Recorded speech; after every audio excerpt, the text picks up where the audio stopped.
We are here. We are here today with Bryan Sisk and Anna Kerr, who are going to give us the to-date experience that we have, and then kind of describe a little bit about what's coming down the pike. So I will first introduce Bryan. Are you going first? Dr. Bryan Sisk is the Assistant Professor of Pediatric Hematology and Oncology at Washington University School of Medicine. And Dr. Anna Kerr is the Department of Primary Care Heritage College of Osteopathic Medicine at Ohio University. So I'll turn this over to Dr. Sisk. Great, thank you so much. I'm the one without hair. So Anna and I are both really excited to come and chat with you guys today. We talked with you, I guess it was about a year ago when we were first launching the first part of this study. Now we're at the end of that first year and we're going to be moving on to the second phase. So we wanted to take a chance to tell you a little bit about what we've learned so far, what's in the works, and then what are the next phases of the research study. As we're going through, please feel free to type any questions in the chat. We will have a section at the end for Q&A, and we'll make sure we address all the questions that go in the chat, and then any questions that people want to ask live as well. So the first part of this study, if you recall, is an interview study where many of you probably participated. We were interviewing adult patients and then parents of children with vascular anomalies, recruiting primarily from the KT support group and from the CLOVE syndrome community.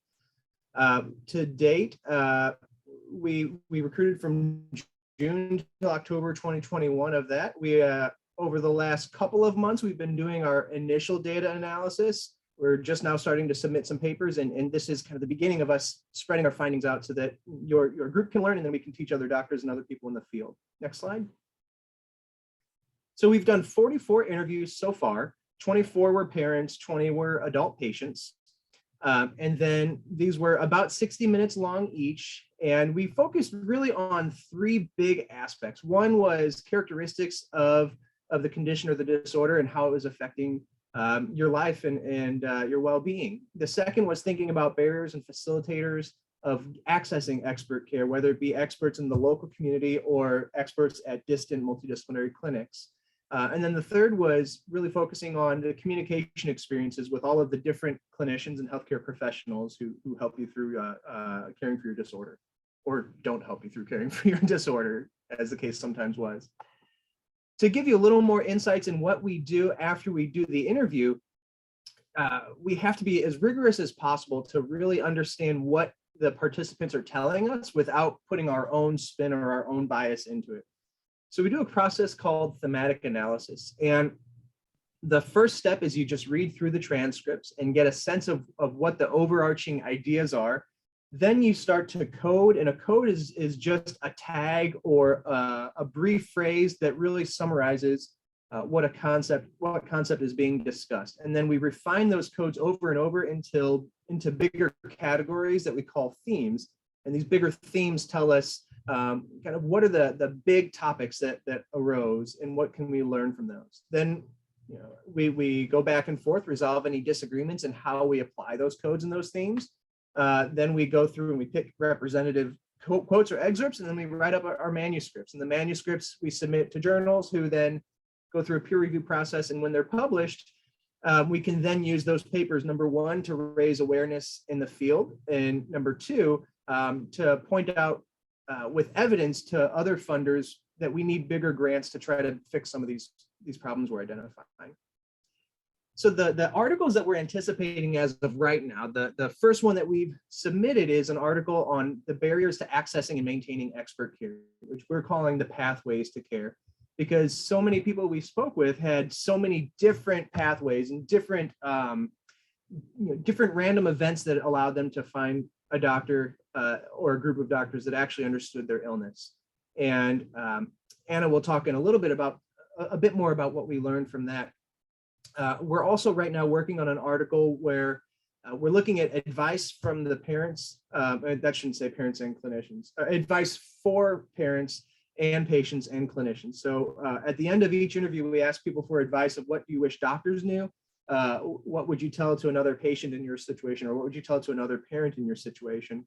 And oftentimes asking for advice is one of the best ways to say what's really important to you. And so I love writing these advice papers because there might be 30 things that matter, but the thing you're going to give advice about is usually the thing that was a really hard learned lesson for you. And so we are we just finalized that coding, and we're probably in the next 2-3 weeks going to be writing up that paper and submitting it. So that'll be the second paper. We're then going to start looking through the communication experiences. We thought it made sense to focus on the barriers to finding knowledgeable doctors first, because you can't communicate until you find somebody to communicate with. So it made sense to really focus on the first part first. And now we're going to dig into learning more about what it's like talking to both specialist and non-specialist clinicians as you're trying to navigate this. The other thing we're really interested in is both the role of the primary care physician and then challenges with emergency care. Those are both things that came up in a lot of interviews, and we want to understand how better characterize what the experiences are, and in the future try to figure out how do we leverage different tools, technologies, relationships to improve both specialist and generalist care. Next slide. And so what we've got so far from the interview study is 2 abstracts. So an abstract is when there's a big meeting and you submit about a 400-word summary of what your results are. And then if it gets accepted, you either give an oral presentation or you have a big poster with your results. And that got accepted at 2 different professional conferences. So one is the Kentucky Communication Conference, and the other is the International Society for the Study of Vascular Anomalies, or ISVA, which is kind of the big overarching international group for vascular anomalies researchers. And then we've got 1 article submitted. Another year, we should have at least 3 or 4 publications by then, and hopefully some more grants by then too. Next slide. And I believe this is where I'm going to hand it off to Anna. Thank you. So we're excited to be able to share with you some of the findings that we are putting into these abstracts, that we're sharing in these papers, because we don't only want the scientists and the doctors to see this, but we want this to be back in the community, because so much of what we learned can help other parents, other patients, other support providers. And so like Bryan mentioned, our first paper looked at pathways to care. And we wanted to share the findings with you to see if you had similar experiences. Do these resonate with the things that you've gone through yourself? And as it says here, this was just from the parents first, and we're doing the patients as kind of a second analysis, because we know there might be some unique challenges to adult patients as they're navigating their own healthcare. But some of the barriers that parents mentioned over and over again, right? These are these themes that came up during our coding, was the general lack of knowledgeable clinicians, that they were consistently educating primary care doctors or other specialists that weren't familiar, that they were the expert and really couldn't find anyone who knew the language or knew the terminology. The far distance and long wait times for multidisciplinary clinics. So you might get connected with one of these multidisciplinary sites, but then you're not able to travel the thousands of miles or dozens of hours that it takes to get there to maintain that care that you need. The limited providers and resources in rural areas really came up often. And again, this might be that you're connected with one of these sites in a large city, but then when you go back home, they don't have the right MRI machine, they can't read the results, there's not somebody there who can administer the medication or the treatment that you need. And so trying to navigate the insurance struggles of having to use local providers, but also trying to navigate between your rural community and maybe the larger city where you're navigating care. Conflicts with insurance companies came up frequently. This was something that was one of the systematic kind of issues that we saw. Inadequate care in the emergency departments. This is one that we want to look at further, was when you show up to the emergency room and you're working with doctors who don't know the associated risks or what to prescribe or not to prescribe or how to manage the situation, can be extremely high stress. And so that's something that we'll hopefully work on developing tools to be able to improve that situation when you do find yourself needing emergent care. And then finally, trying to find reliable information. We heard from so many people, I went to Google and it was terrifying, or doctors shared an article and it didn't relate to my situation because my condition isn't on my head or isn't on my leg. And so being able to find information that was personal and relevant was very difficult. And so as we identify these challenges, these also show us ways for us to make improvements. as we continue this study. And then, of course, we asked what was helpful. And parental advocacy was the #1 factor in accessing care. The parents said I really had to advocate and take control.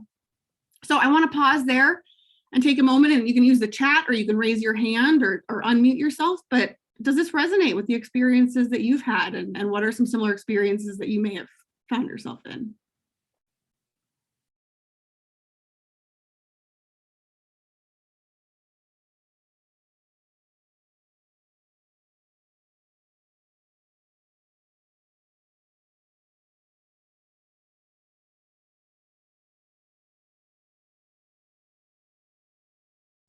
And if you don't want to unmute yourself or make yourself let us see who's talking, you can also chat one of the co-hosts, and one of us can also read your experience.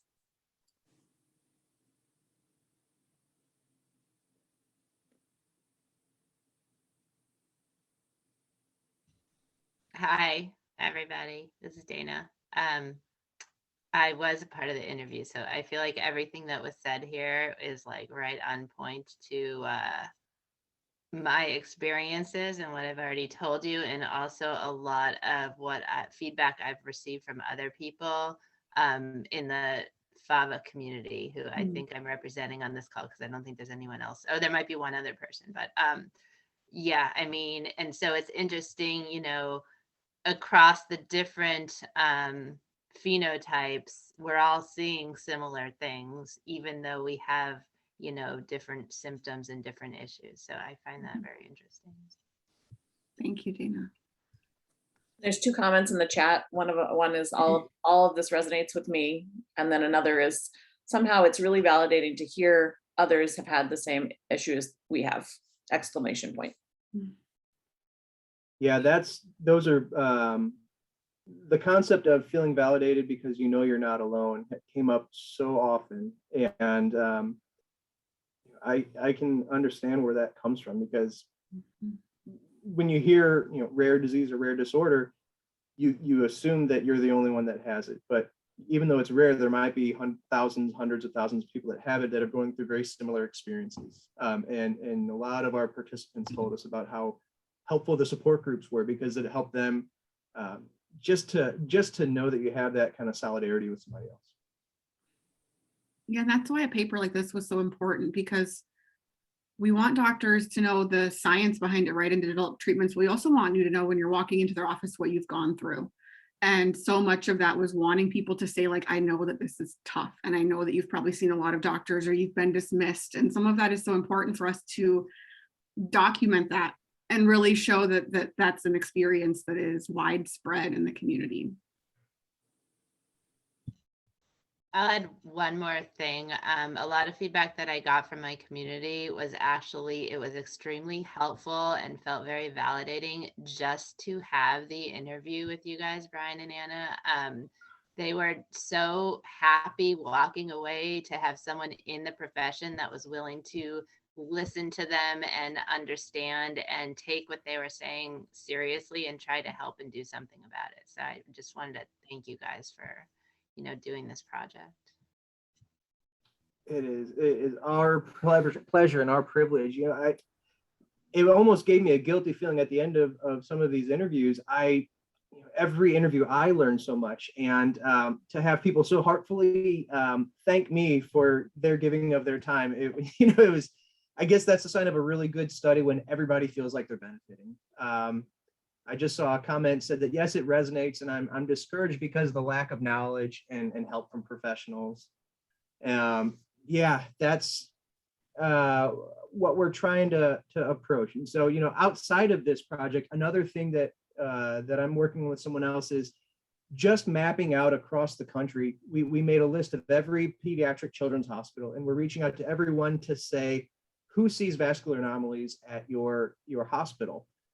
Is it a multidisciplinary team? Is it a single clinician? What specialties are involved? And I think that'll be important just as a #1 and kind of a landscaping to say, where are we at as a field? Where do we need to build, and how do we need to collaborate better?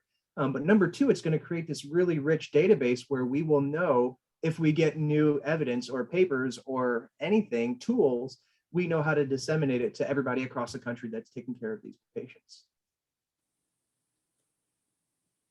And Brian, from an advocacy perspective, I know that Melanie and I both have like our own probably databases of all the existing VACs. And so it'll be great to like compare notes with those of us who are in the advocacy world as well. So I think that'll be really valuable for us moving forward. Yeah, and there's about 180 to 200 what we would consider children's hospitals across the country. There's probably, we'll get the final count, but I mean, there's probably 40, 50, 60 VACs at most. And so there's a lot of places that have single clinicians that are trying to take care of these patients and that want to do well, but just don't have the insights, the time, the background. And so whatever way we can lift up all boats would be great. And I think pulling in the advocacy groups is going to be really important. Bryan, the Canvas organization has gathered some of this information, and I'm happy to share that with you to see if it adds to the ease of your project. So we're working with Julie Blatt. I think Okay. that's probably through hers. It's the same information, yes. Yeah. So we started from that, and our plan is to ask all the folks we're reaching if we can add them to that as well to really build it up. Good, because that is heavy with HEMONC. Exactly. Yeah. And so that's I think what this is representing is that the whole goal, in my view, the goal of pilot funding is you get a small amount of money with a big idea, and then you generate interest, you generate connections, you generate evidence that there's a problem, and then it can go off in all the different directions to get different funding to try to improve care over time. And I think we're at the very exciting initial phase of that and seeing just that initial payoff. And I think it's going to lead to bigger and bigger things. And I'm as my field is vascular anomalies. I'm a hematology oncology doctor, but I 99% patients with vascular anomalies, and I have a big passion to try to improve this field. And I know Anna feels the same way. And Anna, do you want to read that next comment? Let's see. Sorry, I have the PowerPoint pulled up, so chat disappeared. Oh, sorry. Oh, from Jeannie. So Jeannie shared that she's a 75-year-old with KT and still shocked and dismayed that young KT sufferers are still having difficulty finding doctors who understand KT. Yeah, we hear this so often, and you hear parents often saying, or even patients saying, I feel so lucky, or I'm so happy that young people have it easier and there's more information, but we're still seeing those challenges. And so it just shows the need for us to continue doing this, even as the internet expands with information, and as science continues to develop, we're still seeing really big barriers to be able to get care. I agree. I think the hopeful spin that I can put on that is we've known about PIK3CA in these disorders for about a decade. We've had evidence of a treatment that might work for about 7 years. And VACs are just now becoming more common, and we're getting more and more of these national and international groups. So, I'm really hopeful that there's a dedicated group of kind of early career folks that are taking care of vascular anomaly patients that feel a passion to move this forward that I don't think was there as much before. So I am certainly hopeful, and I want to be part of that with Anna to push this forward. And when we wrote up this first paper on healthcare delivery, access to care, looking in vascular anomalies, we found 0 papers. So this is just, nobody has touched this before. And part of the problem is if you don't have that initial fodder of saying, hey, here is a big problem that we need to fix, you can't convince people that there's a problem at all unless you can point to data. So I'm really hoping this can help to spark those changes. It's going to take time, but I'm really hopeful that in another 5-10 years, we won't be saying the same thing. It's a big challenge, but I've always heard that if you want an exciting and fulfilling career, pick a really hard problem that's going to take you your whole career. And I think we found it.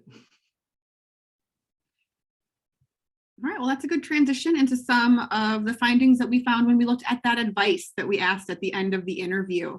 And so I hope you'll continue to share in the chat some of your own advice, or if you've taken some of this advice to heart as well.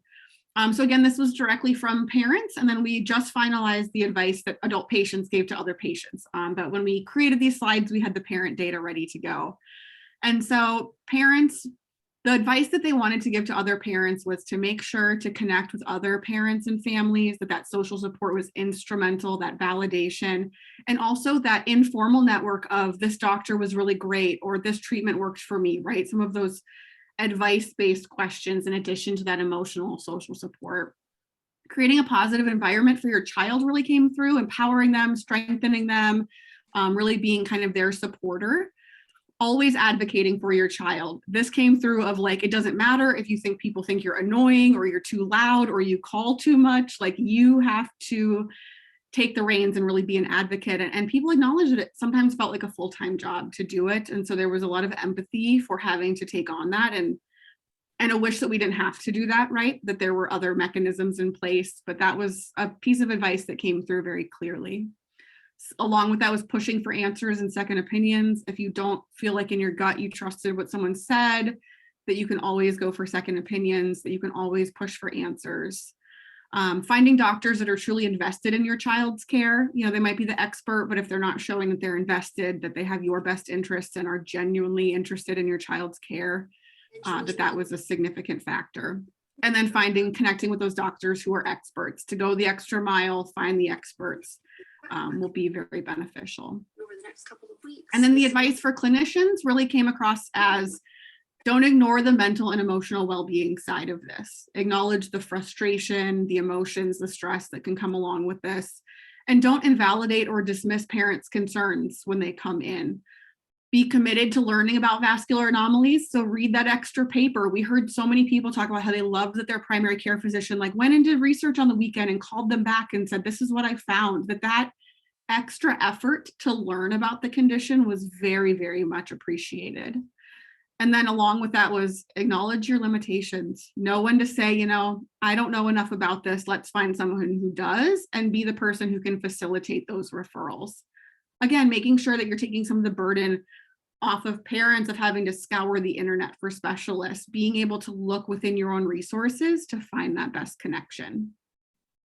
Promoting multidisciplinary collaboration. So being willing to work with those specialists, sharing notes, looking for other people that you need to refer with. So really creating that network of care as opposed to kind of passing people off to the next provider.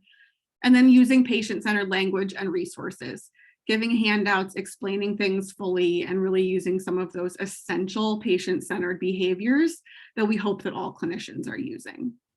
So again, I would love to hear your feedback. Would you give similar advice to other people, or what would you maybe want to add to this list?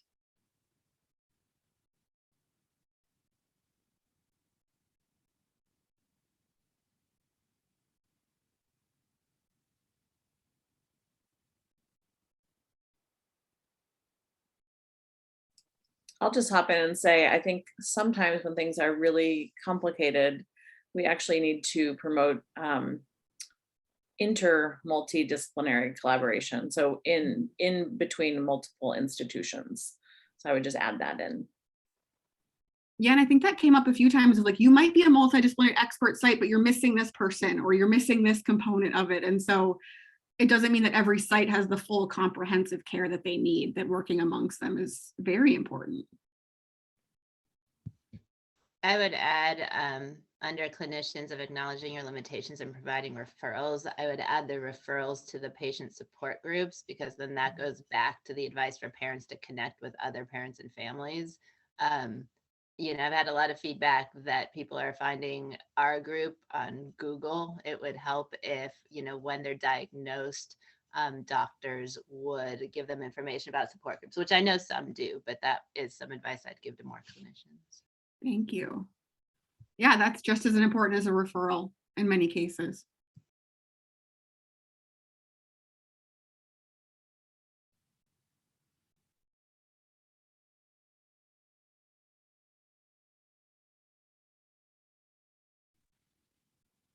Anna, one of the things that I hear from patients a lot is that they would like their clinicians to work with them to develop an emergency plan, because many times if you're far away and you have to use a local emergency room or whatever, you need a little bit of support from your team to, I guess, define your problems to the emergency room so that there is a little bit of support there.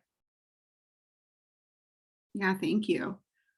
And that touches on our need to look at that emergency care of like, how do we empower patients so that they have the right language, right? The right ability to explain certain things, but that they've done it with their doctor in order to create a really reliable plan. Yeah, absolutely. That's one of the directions we're very interested in, both discovering and explaining more about how this works for families, but also more actively building and implementing these types of tools. Looks like Thank there's you. a comment from Samantha saying, as a patient, I think it's important that parents and young patients prepare each other to switch off in that advocacy role. It can be difficult as a patient to out of the blue have to take on that advocacy role when you age out of the pediatric system. That's so important and so interesting. It points to a lot of different things. One is the importance of starting early for these transitions into taking your ownership of your own care, and not making it a really abrupt change of, oh, you turned 18, you turned 20, now all of a sudden it's all on you, and figuring out how families can do that and how to best help them. I know Melanie's been working on that and some other projects. And it also points to this other big challenge, which is another career-long challenge of finding providers in the adult world.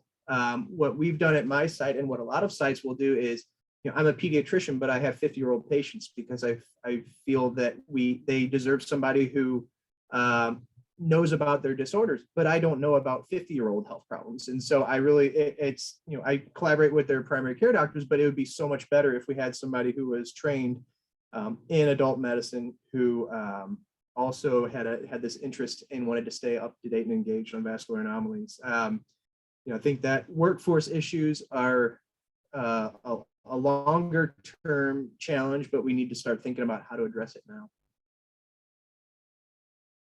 Yeah, and I think to add to that, I think, at least for me personally, this is just my own personal experience, not from the interviews, but my parents had such a wealth of knowledge because of everything they went through to find care. And even in my 30s, I would learn things like, oh, you never told me that, or oh, you never told me that. But it was just this informal experiential knowledge my parents had gained. And I didn't have a lot of it when I transitioned to having to find my own healthcare. And so if we would have been more explicit about kind of sharing that informal knowledge, right? Just like even if you retire from a job that you want the next person to carry on that kind of institutional knowledge, that's important in your own healthcare too, when you change to advocating for your own healthcare when you become an adult. And then Catherine is asking, is there a repository or place to find medical providers who understand the disorder? So I know we are working on building up that database repository, but I might let Kristen and Melanie talk about the best places for people with these disorders to go. I'll start. So I think that we like to refer people to multidisciplinary vascular anomaly centers for people with CLOVES, because that seems to meet the needs of most of our population. So on our website, we have a list of all of those that exist right now. It's an always changing list, and it doesn't mean that we are saying that these are the best providers, but it's a list of providers. We have a list, excuse me, we have a list of providers also. And again, what specialties they have are a big concern for us. If it is somebody that specializes in, like if they need a neurological support, if you're sending them to a clinic that doesn't have that, it's not a lot of help to them, unless they can work with that clinic to bring somebody in. The other challenge here for us is adults, and what we've done there is we sort of do a referral system where if a patient has a great amount of luck with a physician and that physician is willing to learn, we ask them to give us the information, and we list it in on the website.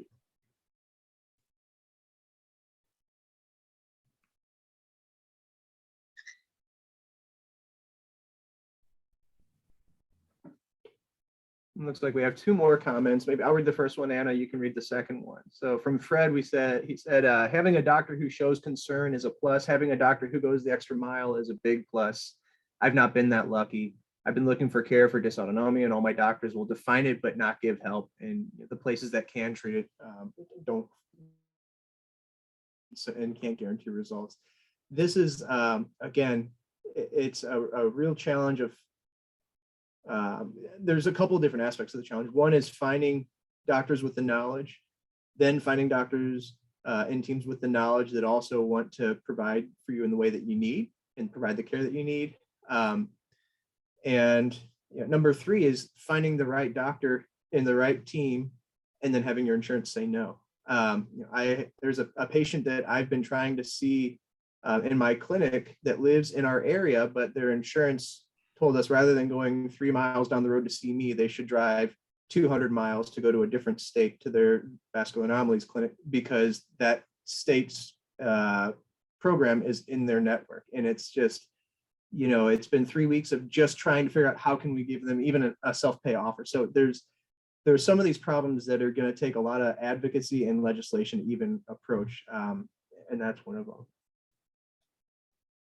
I'm going to add here that one of the limitations to adults in a pediatric clinic is that many times that a physician can see them for management, but as far as being doing actual treatments of any sort, like if it's interventional radiology, you're limited at that point, and rightfully so.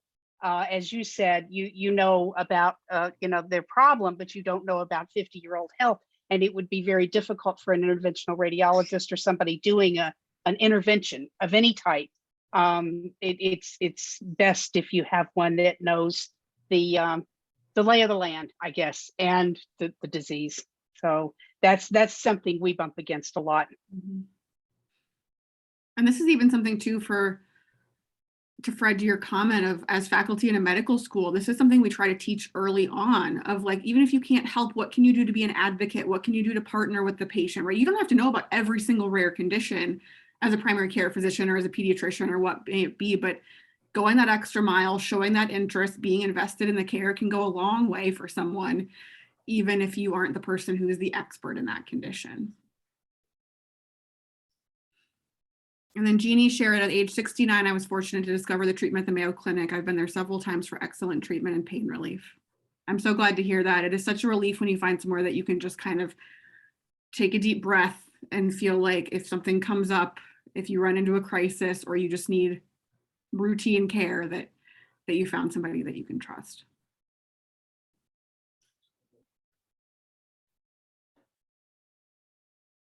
All right, shall we move on? Yeah, well, thank you all for sharing your input. We wanted to share next steps because we want to continue to get your input. Like we mentioned, we'll continue to be doing data analysis on the interviews that we had and getting those publications out and then sharing them back with you all. We also have a survey study coming up. This is open to virtually everyone. US and international participants are welcome to join us. We are looking at a lot of the things that we found in the interviews, right? So when you do qualitative interviews, you find that, oh, this was important, this was important. So now we put a survey together where we can measure some of those things. So what are the quantitative, right? What number can we put on some of these factors like quality of life or stress or caregiver burden? So again, we have that evidence to say, these are the areas that the community is thriving in, and these are the areas that the community really needs resources to be able to help. And so we are putting the final pieces together on that, and we will send out a large recruitment where you can click on a link and participate in that survey at home on your computer. And again, it's open to parents and adult patients. And then we are currently recruiting for our oral history study. This is to capture that kind of trajectory of care for vascular anomalies that we touched on. And so we're doing these in-depth interviews with adults over 65 years old to really understand care experiences across time. Now, this is limited to patients who are living in the US, but the goal of this is to really kind of collect a history of the care of vascular anomalies over time. And so if you have not participated yet, we invite you to click on the link here, or if you have an iPhone or any phone that can scan QR codes. I also think Melanie and Kristen shared this maybe in other places, so you've probably seen it before. But that is what we are working on now, and we are so incredibly grateful for all of you here today willing to share your experiences. If you've participated in an interview, if you will participate in this survey, we just are so incredibly grateful for you to be willing to share your experiences with us. And we will open it up for Q&A, for discussion. That's kind of all of our prepared remarks. And so I'll turn it over to Bryan, or we can open it up if there's any additional questions that you'd like for us to address. Is 65 a hard number for the older adult study? I have somebody who's 62. Yeah, we the only way wiggle room we had was if they were 65 this year. That was kind of our, we had people turning 65 in a month or two, but yeah. Thanks. How long do you think it will take for people to do the online survey? Like 10 minutes, a half hour? I think it'll probably take somewhere between 15 and 20 minutes. Yep. We are still cleaning it up and finalizing it and getting our approvals. It'll probably be ready to go in about a month. And we'll send out through all of the different KT and Cloves listservs. It's open for individuals that are from they don't have to be residents of the United States. You can be international for that survey. The only limitation is because of IRS rules, we're only able to give remuneration or a thank you gift card of $25 to people who live in the United States. But anyone is welcome. And then, like I said, it should be, I'm guessing it's going to be 15 to 20 minutes. And that's part of the process of developing it, is we put everything we want, and then we have someone take the survey and say, like, what was difficult? How long did it take you? So we try to get it to that manageable part. And then in any of our recruitment, we'll clarify exactly how long we anticipate that it should take. But 15 to 20 minutes is usually what we aim for. Okay, and you can participate even if you did the last phone study? Yes, great question.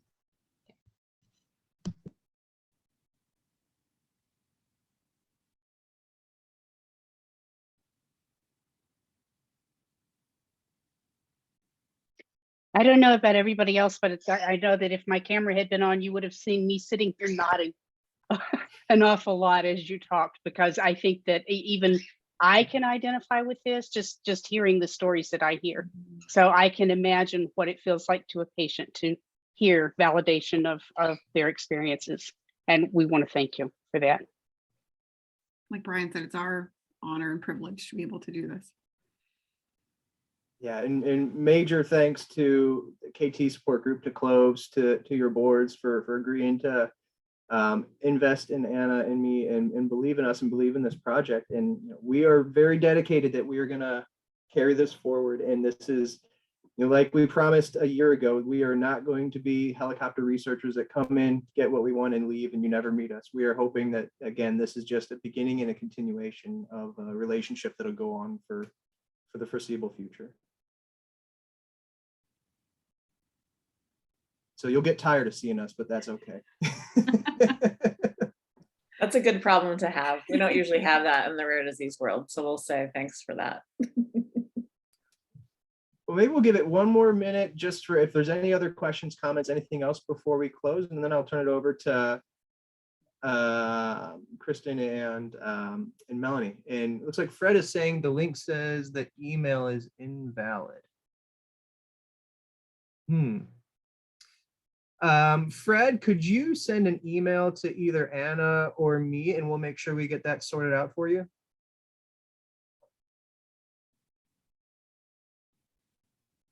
That's very interesting. Hopefully just a glitchy thing on the survey end. All right, any last thoughts or questions? I need an email address. Okay, so it is, I'm going to drop it into chat. Fred. And then Brenda says, if you need any volunteer help, I'm an MPH with research experience and KT. Yeah, feel free, Brenda, to email us and we can think about the different possibilities.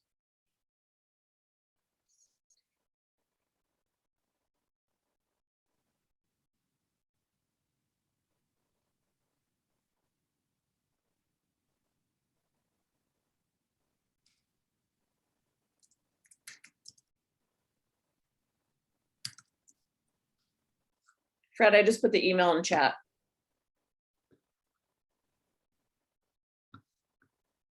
Hopefully I wrote it right. Does that look right, Bryan? That's it. Yep. Okay.